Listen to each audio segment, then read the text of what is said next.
Hello everyone, and welcome to Grey History, the French Revolution. Today's episode is titled Post-Necker, Pre-Chaos, and will be primarily focusing on the scandalous actions that occur thanks to our friends in the nobility. With Jacques Necker dismissed, reactionary nobles seized an opportunity to make a lot of people angry in the Third Estate, while the Queen was embroiled in a scandal that completely destroyed her already pretty patchy public image. A scandal which cemented her position as an aristocratic monster that would haunt her all the way until her untimely death. So without further ado, let's begin.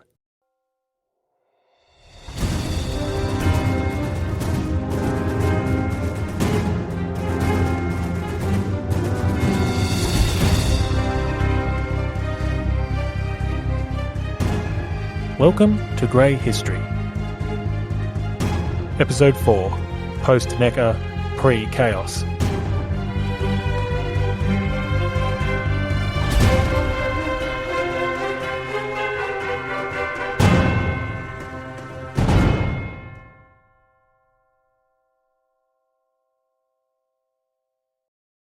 War.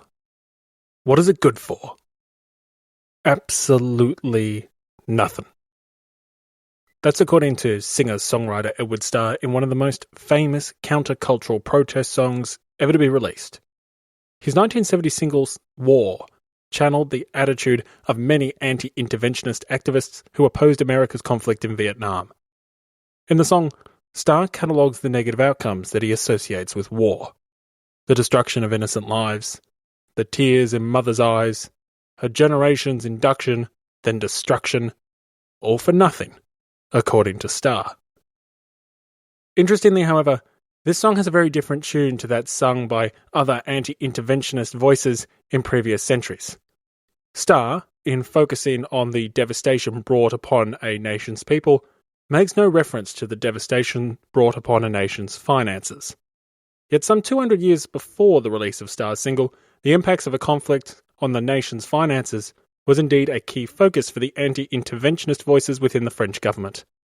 As the French cabinet debated the merits of participating in its own exotic colonial war far to the west of the nation's frontier, it was not the destruction of innocent lives that concerned the anti-interventionist voices, but instead the destruction of innocent budgets.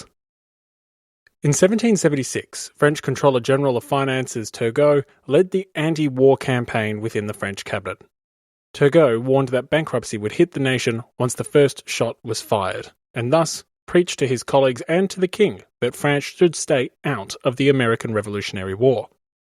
7 years later, as the dust settled on the conflict, it appeared on the surface that Turgot had been wrong. The nation looked fine after the first shot was fired when France openly entered the conflict in 1778. France looked fine after the 10th shot, the 100th shot, even the 1000th shot.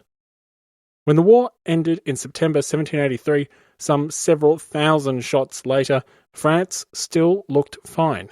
In fact, it could be said that the war had not shot to pieces the solvency of the French state as much as it had shot to pieces the career of Turgot's populist successor Jacques Necker and the reforms that both men had aspired to implement while in office.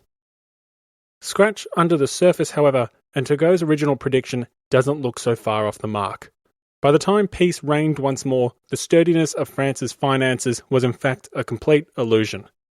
Necker had cooked the books in his Compte Rendu of 1781, and in reality a future bankruptcy was now a real threat. No, wait, actually, that sentence implies that the threat was only a mere possibility. In reality, after the debt incurred by the American Revolutionary War, the French government was faced not so much with a potential future fiscal threat, as much as it was faced with a massive debt time bomb strapped to its very foundations. This bomb was ticking away until the clock hit zero. Not a position any government wants to be in. Yet, despite this uncomfortable fiscal reality, the French government made hardly any serious attempts to cut the red wire until the clock was just about done. I suppose the politicians of the late 18th century share this in common with the short-sighted spendthrift politicians we have today. As a quick aside, if you like horror movies, may I suggest usdebtclock.org. It's some pretty scary shit, and the best part is that it's cheaper than Netflix. But anyway, we digress. I promise that I'll try to contain my anti-government debt rant. at least temporarily.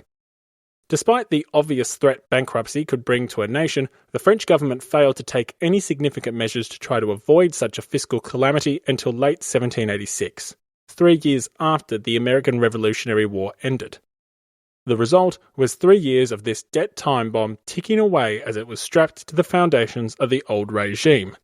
Tick, tick, tickety, tick. This inaction on the impending debt crisis does not mean, however, that no fireworks or explosions were going off in other parts of French society during this time. They most certainly were.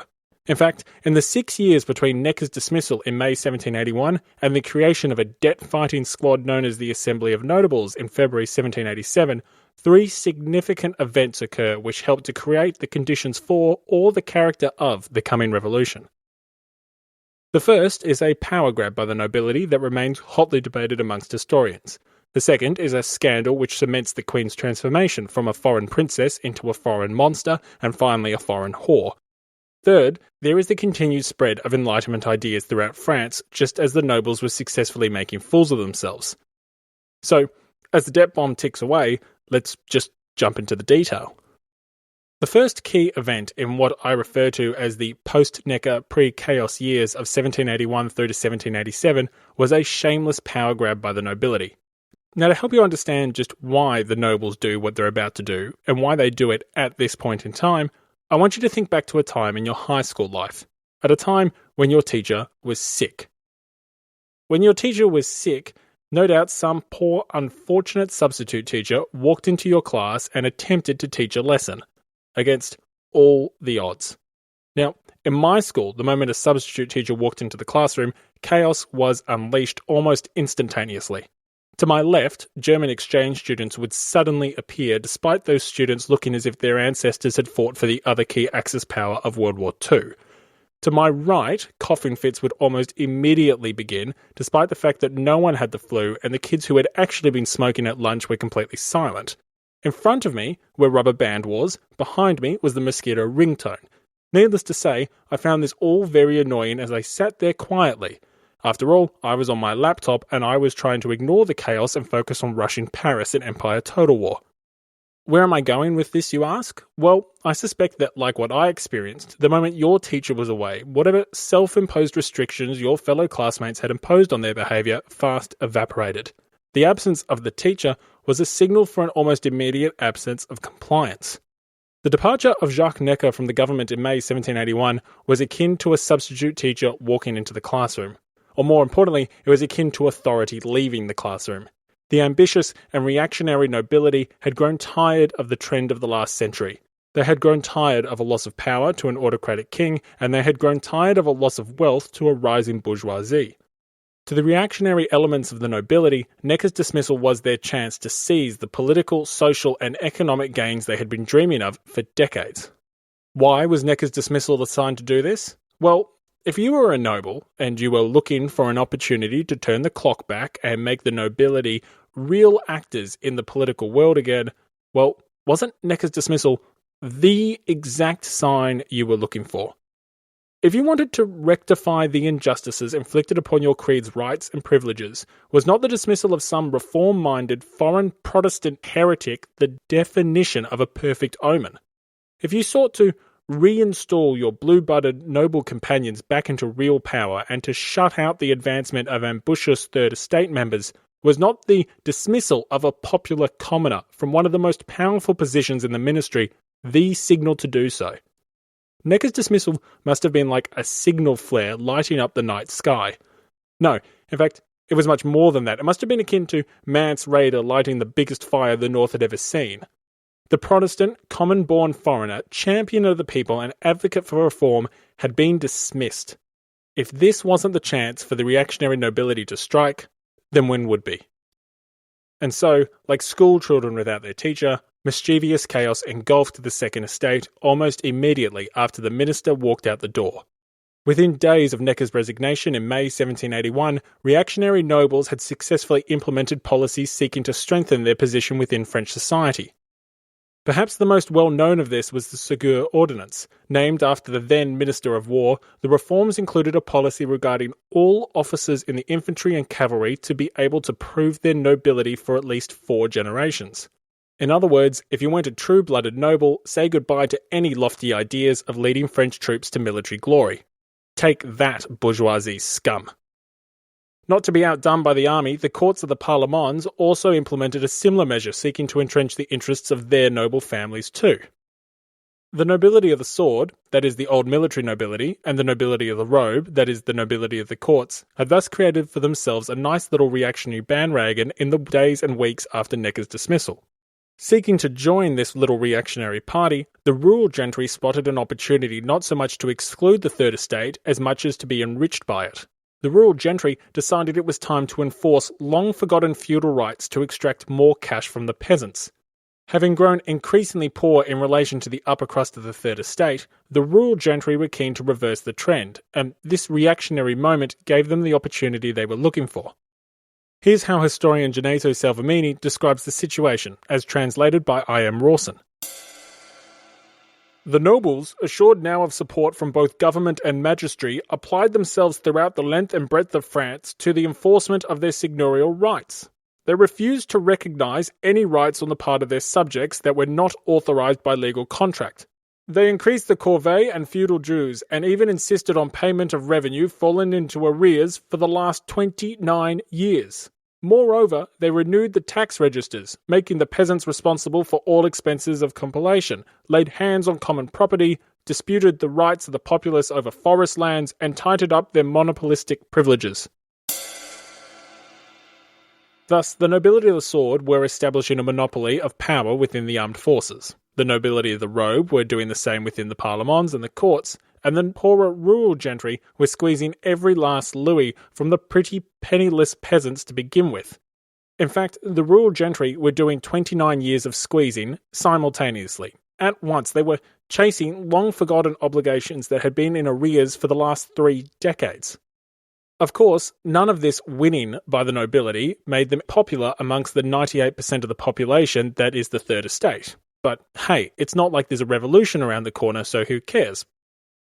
It's after seeing this series of events that we can understand why historian Arthur Hassel was so critical of Louis XIV, XV and XVI for failing to permanently and completely rein in the power of the nobility and render them to a similar status enjoyed by the English peerage. By suppressing noble power only temporarily or in a limited manner, the three kings had, in essence, allowed the nobility the opportunity to regroup within the ranks of government and scheme about their return to the good old days when they weren't just above the average farmer or a pompous courtier, but instead true wielders of French feudal power. Having pursued a policy that focused more on appeasing and distracting the nobility, rather than subordinating it, the chickens were now coming home to roost. At a time when Enlightenment ideas were gaining traction within society, many members of the nobility were running a complete and utter muck. While ideas such as representative government, equal taxation, and ministerial accountability gained traction as an Enlightenment path forward, the nobility was simultaneously highlighting an unenlightened path which ought to be left behind.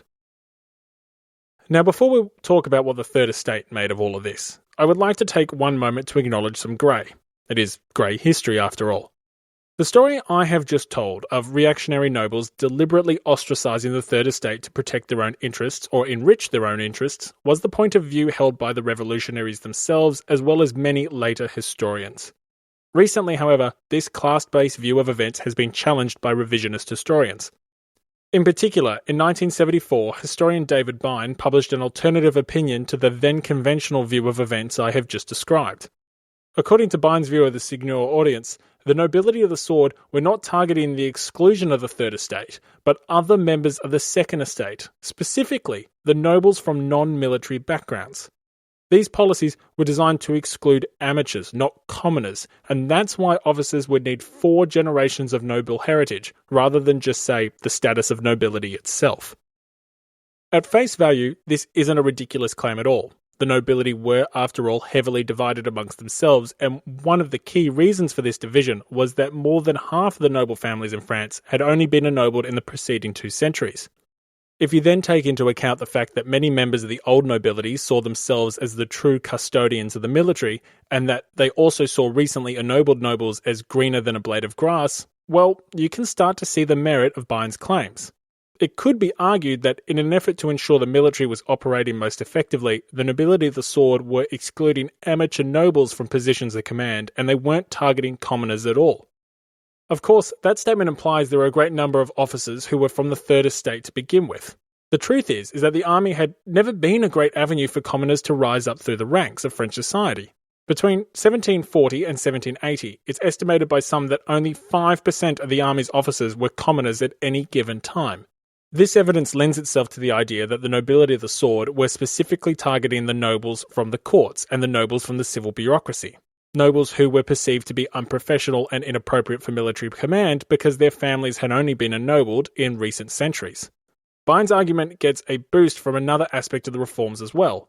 As a result of the Seigneur audience, some members of the Third Estate actually found it easier to enter the officer corps. Sons of non-aristocratic officers were exempted from the 4-generation noble blood requirement, provided their father had won the Cross of St. Louis. Thus, those who came from proven military stock, those who came from bloodlines who had been bloodied in combat, these individuals were allowed positions of command. Within limits, it didn't matter whether one came from the Second Estate or Third Estate, you just couldn't be an amateur if you wanted to be an officer. That's, to me, a fairly reasonable policy. In summary, Bine and those who subscribe to his view point out that there is enough evidence to suggest that far from being an example of class confrontation in the years prior to the Revolution, the Seigneur audience was in fact just a governmental policy designed to make the military more professional. I personally think the truth is probably somewhere in the middle between these two schools of thought. Sure, Bine is correct in the sense that some nobles were undoubtedly motivated by a drive to improve the military and had no intention of fueling underlying class conflict. But let's not forget a few things here. Firstly, these reforms happened almost immediately after Necker's dismissal. It's a little suspicious that the popular reformist, who was also a commoner, wasn't around for the passage of reforms which supposedly were popular and helped the commons. Secondly, these reforms were implemented at the same time as other members of the nobility were undeniably conducting reactionary activities. Bine might be able to explain away the military aspect of the Seigneur audience, but how do you explain away the fact that the nobles of the Parlements were simultaneously making the courts more exclusive too? How do you explain away the rural gentry enforcing taxes and rights that had been long forgotten? Some sort of aristocratic reaction was undeniably afoot. Thirdly, and perhaps most importantly, the Third Estate at the time didn't see the Seigneur audience as anything other than an aristocratic reaction. Segur's own son notes, "A general belief prevailed that my father had inflicted a humiliating exclusion upon the third class of the state, and his ordinance became the principal object towards which the hatred and ill will of the plebeian class against the nobility already too bitter a character were henceforth directed." If the Seigneur audience was a reaction against non-military nobles rather than non-noble individuals, the common people didn't see it that way. And in fact, the Minister for War himself supposedly knew that they wouldn't see it that way either. According to Segur's son, the minister fiercely argued against the ordinance that bore his name, stating it was impossible to expect the Third Estate to be anything other than outraged by restrictions on their talented young men. And let's be clear, outraged they were. The reforms were seen as yet another unnecessary limitation on the Third Estate, an unnecessary limitation which flew in the face of Enlightenment thinking and principles. Combined with the actions of the rural nobility and the court schemes to remove the popular minister Jacques Necker, the whole series of events reeked of reactionary policy to the Third Estate. The perceived power grab of the aristocracy, whether real or imagined, tinged the old regime with the permanent smear of corruption, and it did so when the foundations of the old regime were already weakened by Enlightenment thinking and straddled with a ticking debt time bomb. When the bomb goes boom, the people would know exactly who they were going to blame for the chronic mismanagement of the state. The second major development that occurs between Necker's dismissal and someone finally trying to defuse this debt problem was in regards to the lovely Queen Marie Antoinette. To understand this development, however, we need to dive into a little history about how an Austrian princess ended up in France in the first place. Louis XVI and Marie Antoinette. The tale of these two lovers begins at a time when the political situation in Europe was undergoing great change. Change that would eventually lead to the diplomatic revolution of 1756. In the early 18th century, Austria and Great Britain had been natural allies as both countries were fierce, long-term rivals of France, the third great power in this equation. By the mid-century, however, this relationship between the three great powers was being reassessed by all three parties. Why? Well, all three were struggling to grapple with the emergence of two new players in the realm of European geopolitics, Prussia and Russia. Once upon a time, Austria viewed France as its main threat, and vice versa. The two powers had long jockeyed for primacy over Europe. With the logic of the enemy of my enemy is my friend, Austria's alliance with Great Britain seemed a natural one, as did France's friendly relationship with Prussia. Yet the days of France and Austria bitterly clashing had waned, and as the Prussians increasingly challenged Austria's hold on the Holy Roman Empire and much of modern-day Germany, Austria's hostility towards France shifted slowly towards this new challenger. When the War of Austrian Succession ended in 1748, some 4 decades before the Revolution, Austria had fought both the Prussians and the French. Yet it was Prussian aggression, not French, which had started the conflict in 1740, and it was the Prussians who continued to dominate the nightmares of the court of Vienna. As a result of the war, Empress Maria Theresa got to keep her disputed crown, but the Prussians had got to keep the crown jewel, the territory of Silesia. In annexing the territory, Prussia had increased its size by more than a third, and gained a relatively industrial region with a significant tax revenue as well. The result was that Prussia was well and truly establishing itself as a soon-to-be great power. Losing Silesia to the increasingly menacing Prussians understandably left a very bitter taste in the mouths of the Austrians, a bitter taste which they quickly blamed on their British allies for not doing enough to prevent the annexation. Yet, the enlargement of Prussia left a bitter taste in the mouths of another as well, the French king, Louis XV. Louis XV saw in the Prussians, particularly their leader, Frederick the Great, a growing problem. The French had German-speaking territories. Furthermore, they had German-speaking allies located near the Rhine. Both were natural targets for Frederick's ambitions of consolidating more of modern-day Germany under a grand Prussian kingdom. As Prussia became more powerful, Louis XV fast came to the conclusion that while the upstart kingdom may have been friendly now, it would not always be friendly in the future. The result was the establishment of secret discussions between France and Austria. Maybe the once bitter enemies could bury the hatchet and become allies instead. Or maybe not. This hatchet-burying idea was greeted with hostility from key members of the French court. To Louis's advisors, Frederick the Great was not to be feared, but respected. They admired the Prussian's professionalism, his valour, his promotion of art, literature, and religious tolerance. To them, Frederick was an asset against the villainous Austrians. Furthermore, the French people themselves may not have shared this admiration for Prussia, but they certainly shared this hatred for the court of Vienna. Pretty much everyone except Louis XV thought an alliance with Austria was not only a bad idea, but it was a bad idea that shouldn't even be entertained. Yet, unthinkable ideas were required when unthinkable things happened. What occurred, you ask? Well, just as the monarchs of France and Austria were becoming increasingly friendly towards each other, well, bam! The British and the Prussians ditched their former allies and signed a defensive alliance in January 1756.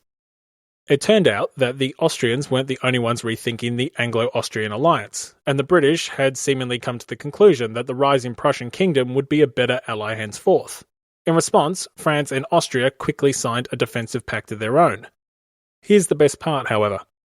Having secured an alliance with the other major European land power, the Austrians begin to plan a secret attack on Prussia to reclaim Sicilia. Unfortunately for the Austrians, the Prussians were better at secret attacks, and in anticipating the move, preemptively struck Saxony. A consistent lesson of history should be that the Prussians strike first.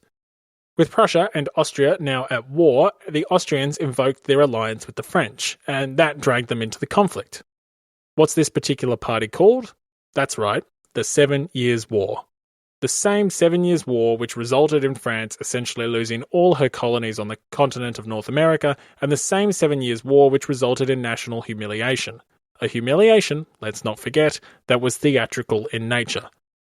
What all this means is that many in France would blame the defeat of the 7 Years' War not only on the unpopular King Louis XV, but also on his unpopular alliance with France's ancestral enemy and historical rival, Austria. It's perhaps no surprise then that the alliance which resulted in a humiliating defeat went from being disliked to outright hated. And it was this hated Austrian alliance which would produce the soon-to-be-hated Austrian Queen Marie Antoinette. Introducing the lovely Marie Antoinette. By the time the future queen arrives in France in 1770, 6 years after the disastrous end of the 7 Years' War, she's not exactly the most popular of individuals. She isn't exactly unpopular, sure, that's true, but it's not exactly easy to be popular when you're an Austrian. On the bright side, however, the future queen, and more importantly her husband, the future king Louis XVI, were viewed as a new hope for the Bourbon monarchy. It seemed the young girl was not only destined to help solidify the Franco-Austrian alliance, but also the new French Golden Age as well. Unfortunately for Marie Antoinette, for her husband, and for France, the people's attitudes towards the new princess followed a similar trajectory to that of the alliance which brought her to France in the first place. Down. The reason why her popularity followed this trajectory had everything to do with what was not going down. Marie Antoinette had one job: produce male heirs, and unfortunately for the queen-to-be, she struggled to fulfill that obligation for some time. Now, it's perhaps not surprising that young Louis and Marie didn't get to work on baby-making from day one. He was 15, she was 14, and being married by proxy probably didn't help get the love bugs biting. But the problem was the couple didn't get to work on helping produce little Louis with any sort of haste. Eventually, though, Marie Antoinette was able to tell her mother some good news on the baby-making front. She wrote in August, "I think our marriage has been consummated." Now, it's not the lack of certainty I want you to focus on here, although stating, "I think we had sex," is certainly worrisome in and of itself. What's even more problematic here, though, is the date that this message was conveyed. Because when I said Marie Antoinette told her mother this news in August, I wasn't talking about August 1770. This uncertain declaration didn't occur 4 months after the couple had been married in April. 999. This letter was written in August 1773, 3 years after the couple were married. Furthermore, it wouldn't be until 1777 that the now Queen Marie Antoinette would write with certainty that the deed had been done. That's right, 7 years. And here I am thinking that 7 days is a long time. Now, there's a few reasons why this took so long to occur. Some reports indicate that Louis actually found sex painful and that sexual relations with his wife weren't really possible until after an operation was performed on his penis. This was the opinion of de Mercy, the Austrian ambassador to France. Some historians, however, have disputed this and believe instead that Louis was simply just wary of women. And I mean, why wouldn't you be? They argue that young Louis saw the mistresses of his grandfather, Louis XV, and perceived their influence on the king as toxic. Therefore, Louis XVI viewed women with suspicion. Whatever the cause, the result was clear. Marie Antoinette, forced upon France by an unpopular alliance, became the centre of public scrutiny and rumour. The underground press first began to depict her as an untrustworthy foreigner who meddled with the actions of the French court. But as the sexual status of the couple became public knowledge, more sinister rumours circulated through Versailles and the country. Marie Antoinette was accused of seeking pleasures elsewhere as the king could not satisfy her. To add to the scandal, she reportedly sought them with both men and women. It did not take long before the underground press was depicting illustrations of Marie Antoinette indulging in these hedonistic desires and depicting Louis as an inadequate, incompetent cuckold. Now, most of these labels were produced after 1789, once the revolution commenced. However, potentially as many as 10% of those produced were in circulation prior to 1789, and more than 100 different labels depicting Marie Antoinette in various forms of indecent acts were in circulation during the 1770s. In fact, a popular one from 1779 titled The Love Life of Charlie Antoinette depicted Queen Marie Antoinette fooling around with the king's brother, the Comte d'Artois. This label was circulating a whole 10 years prior to the Revolution of 1789. Fast forward the clock till after the American Revolutionary War, where we are in our story right now, and things had gotten only worse. As the American Revolutionary War was being waged, and as Necker had released the famous budget, the Compte Rendu, the document demystified the expenses of state and, as a result, made clear the expenses of the court. As the nation waged war overseas, members of the public were outraged by the wasteful extravagancies of the court. Now, it's true that court costs weren't a significant proportion of the state's expenses, somewhere near 10%, but they were significant enough for the average member of the Third Estate. Well known for her love of gambling and lavish lifestyle, the Queen was an easy target for those looking to blame someone for all the perceived waste. And so, in addition to all her other faults, the popular psyche began to blame the Queen for spending the nation's wartime resources on unnecessary luxuries. Thus, over the course of a decade, Marie Antoinette's status in the public eye had slowly but surely deteriorated. Initially a symbol of an unwanted alliance, she became a meddlesome foreigner, then an adulteress, and finally the supposed principal architect of the nation's debt. The result was that come 1785, the year of the diamond necklace affair, the French public were all too willing to blame the Queen for a scandal she was innocent of committing. The diamond necklace affair all starts with Cardinal de Rohan, an ambitious member of the First Estate who sought to improve his prestige at the French court. Rohan decided that the best way to gain that prestige was to win favour with the Queen, long known for playing favourites. Rohan had to figure out a way to get the Queen's attention and then affection, and it's here that we introduce the villain of this story, Jeanne de la Motte. Jeanne portrayed herself as a distant ancestor of a French king, and more importantly, as an individual who had a friendship with the Queen, Marie Antoinette. Before long, Cardinal de Rohan was given Jeanne large sums of money, and in return, the Cardinal's notes were being ferried to the Queen. The Queen supposedly read the notes and wrote back to the Cardinal, although these were of course just being written by Jeanne to keep the charade going. But this charade could only continue for so long, so Jeanne improved the ruse. Jeanne then hired a prostitute to dress up as Marie Antoinette, and on a very dark night in August 1784, had this prostitute meet the Cardinal in the Grove of Venus in the grounds of Versailles and hand the Cardinal a rose. The prostitute, who was actually wearing a gown belonging to the Queen, told the Cardinal, "You know what this means," before disappearing into the night. As you can imagine, the amount of money Cardinal de Rohan starts giving to Jeanne de la Motte is skyrocketing. Let's introduce the diamond necklace into this cauldron of trouble. This necklace was a Riviera necklace, a monstrosity of a thing that dangled from the wearer's body and often ran down towards the wearer's waist. It was joked amongst some men that the jewels were returning to their source when they saw a beautiful woman wearing a Riviera necklace that drooped quite low. The diamond necklace was a beast of a necklace that was not to the taste of Marie Antoinette, who was one of the few possible buyers due to the expense of the thing. Marie Antoinette didn't particularly like neither the necklace itself nor the individual it was originally intended for, Louis XV's mistress, Madame du Barry. Besides, by the time it was finished, the French were involved in the Revolutionary War, and it was rumoured that the Queen had said that she would prefer battleships instead. The fact that this necklace can be compared to battleships gives you an idea of just how expensive this thing was worth. It came at a price tag of 1.5 million livres. Years after the Queen turned down the necklace, Jeanne de la Motte convinced Cardinal de Rohan that the Queen did actually want the necklace. So, the jewellers were approached, and Rohan arranged the necklace to be paid off in instalments. Rohan then handed off the necklace to the Queen's representative. That representative happened to be Jeanne de la Motte's lover. The heist was successful. The diamonds were never seen again. The whole charade eventually came undone, however. Well, it's unsurprising, really. When the first instalment of 400,000 livres wasn't paid to the jewellers, they promptly went to the king asking for an explanation. The result was the king asking Cardinal de Rohan for an explanation before being locked up in the Bastille to await a public trial. That's right. You heard right. Get ready. Public trial. Who doesn't love a good old-fashioned witch hunt? The Queen certainly did. She was all too keen to grab her pitchfork and tiki torch and go nuts. Too keen, in fact. Unfortunately for the Queen, who was completely innocent of this whole affair, the public trial didn't go to plan. The Comte de Provence summed up the situation as follows.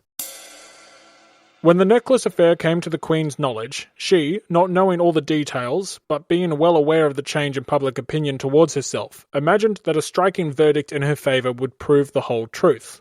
She was mistaken, because in matters of this kind, it's always more expedient to hush up than to proclaim from the housetops. But she thought of nothing but the affront she had sustained. And so began the public trial. While Rohan and de la Motte were the ones convicted, the person the people were really judging was the Queen. She may have been innocent, but the underground press didn't really care. In an age of pornographic libels that depicted the Queen as a power-hungry, hedonistic adulteress who was driving the country to bankruptcy, it was easy to depict her not as the helpless victim, but as the criminal mastermind. In the eyes of the public, the Queen really did want the necklace, and the evil monarch threw every one of her lambs to the wolves when her plans to acquire the necklace were foiled. The fact that she was well known for liking expensive jewellery added legitimacy to this depiction of events. She certainly did have expensive tastes. In January 1776, the Queen spent 600,000 francs on a set of diamond earrings, and nearly half of that on a pair of bracelets just a few months later. Thus, while the truth was on her side, the public was not. Over the next few months, very public trials were conducted by the Paris Parlement, who, as the principal antagonist against royal absolutism, loved the opportunity to drag the monarchy's name through the mud. They hadn't forgot that the monarchy had suppressed them some decade before, even though they had forgotten that Louis XVI was the one that brought them back from exile. The public affair, not hushed up but instead put under the spotlight, permanently blackened the Queen's image. This is how historian Robert Johnson describes the situation. This incident created great excitement and was much distorted by public report. It left two lasting impressions, one relating to Madame de la Motte, the other to the Queen. The adventuress was too obvious a scapegoat to be spared. While Rohan was allowed to leave the Bastille after a short imprisonment, the woman was brought to trial and was sentenced to public whipping and branding.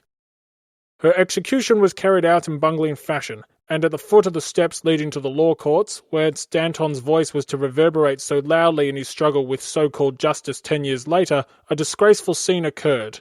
The crowd saw La Motte struggling in the hands of the executioners and rolling with them in the gutter, heard her utter loud shrieks as the branding iron was at last applied to her shoulders. The impression produced by this revolting spectacle was profound and was heightened by the universal belief that Marie Antoinette was no less guilty in one direction than Madame de la Motte had been in another. The outbreak of slander and of libel against the Queen goes on accumulating from this point with ever-increasing force until her death, 8 years later. A legend comes into existence, becomes blacker and blacker, and culminates in the atrocious accusations made against her by Hebert before the Revolutionary Tribunal. He goes on to say, "And the population of Paris broods over this legend, and when revolution comes, makes of Marie Antoinette the symbol of all that is monstrous, infamous, and cruel in the system of the Bourbons, makes of her the marked victim of the vengeance of the people." It is a cruel twist of fate that the true victim of this entire plot, Queen Marie Antoinette, was perceived as the perpetrator in the eyes of the public. Furthermore, that this misperception cemented the victim's transformation into a monster in the public psyche. Already considered a parasite on the nation's finances and a stain on the nation's honour, the diamond necklace affair cemented the Queen's transformation into a symbol for all that was cruel, all that was grotesque, all that was loathsome in the old regime. She was now, in every sense, a demonic figure. A demon that needed to be killed. And a demon that would be. Lest you think nothing positive happens in the post-Necker pre-chaos years, I'm here to brighten your day. Besides the aristocratic reaction and the diamond necklace affair, there was a significant third development that occurred as the debt bomb ticked away to zero. Whilst the nobles were busy reinforcing long-forgotten privileges and excluding the bourgeoisie, and while the monarchy was mired in scandal, the ideas of the Enlightenment were starting to gain more traction within more liberal sections of both the nobility and the Third Estate. Political clubs and salons had started sprouting up throughout France to discuss the ideas of Locke, Rousseau, Voltaire, Montesquieu, and other leading philosophers. The explosion of ideas was partly because censorship was waning and that the authorities weren't as strict as they used to be. but primarily the explosion of ideas was because of what was happening across the Atlantic. For the last several years, America had been, well, working. The United States, it's important to remember, was an experiment. And the United States had been constructing a model society built on reason and natural law, and for the first time ever, acting as a model for what Enlightenment ideas would look like if they would be used to govern a society.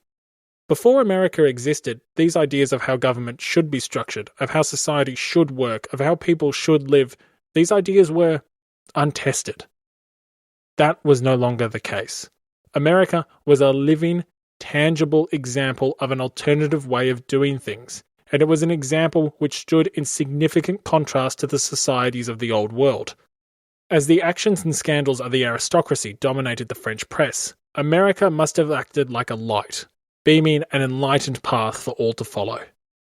Historian Richard McKee, in his work American Revolutionary Influences on the French Revolution, states, "The American Revolution produced for the people of France an educational program of gigantic proportions," and goes on to proclaim that the French intellectuals could foresee in America the nirvana of the future golden age and a model for a new France.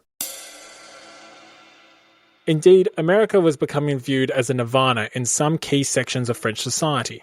Not necessarily because America was a republic, the monarchy, particularly the king, was still popular, but America was a nirvana because it was not built on stale customs or outdated traditions. It was not built on long-entrenched interests and questionable superstitions. It was built instead on the ideas of liberty, equality, fraternity, constitutional government, ministerial accountability, democracy, for the bourgeoisie, who could no longer join the ranks of the aristocracy, and for the nobles who viewed their privileges as unjust and as unnatural. The former colonies thus represented a path to follow. Historian Peter Croupton states, "It is certain that the revolution in America stimulated the energies of the middle-class revolutionaries," and goes on to say, "The revolution in America had, meanwhile, helped to awaken the minds and to inspire them with the breath of liberty and republican democracy." Historian Charlie Matthews agrees and states, "The American Revolution not only won French aid, but as any reader of the Declaration of Independence can understand, it offered practical lessons to the French enthusiasts for liberty." Historians of all stripes seem to agree that the American experiment appeared as a delightful alternative to old regime France, and that many liberal nobles and ambitious bourgeoisie were taking notice. Thus, as the nobility were busy reinforcing their exclusive privileges, as the monarchy was engulfed in scandal, as the country started to face the very real threat of bankruptcy, America offered an alternative. And in offering an alternative, in showing that Enlightenment ideas could indeed be used to model and govern a society, these ideas, and the philosophes that propagated them, started to become more prominent, more influential, and more powerful. Couple this with an increasingly liberal press, food shortages, and an impending bankruptcy, and you have all the ingredients you need for one hell of a revolutionary party. Historian Robert R. Palmer summarizes all this amazingly, and is where I would like to finish this post-Necker pre-chaos years. Palmer, in his book The Age of Democratic Revolution, states, "Whether fantastically idolized or seen in a factual way, whether as a mirage or as a reality, America made Europe seem unsatisfactory to many people of the middle and lower classes, and to those of the upper classes who wished them well. It made a good many Europeans feel sorry for themselves, and induced a kind of spiritual flight from the old regime." That spiritual flight from the old regime will develop very shortly into a spiritual fight over what should replace it.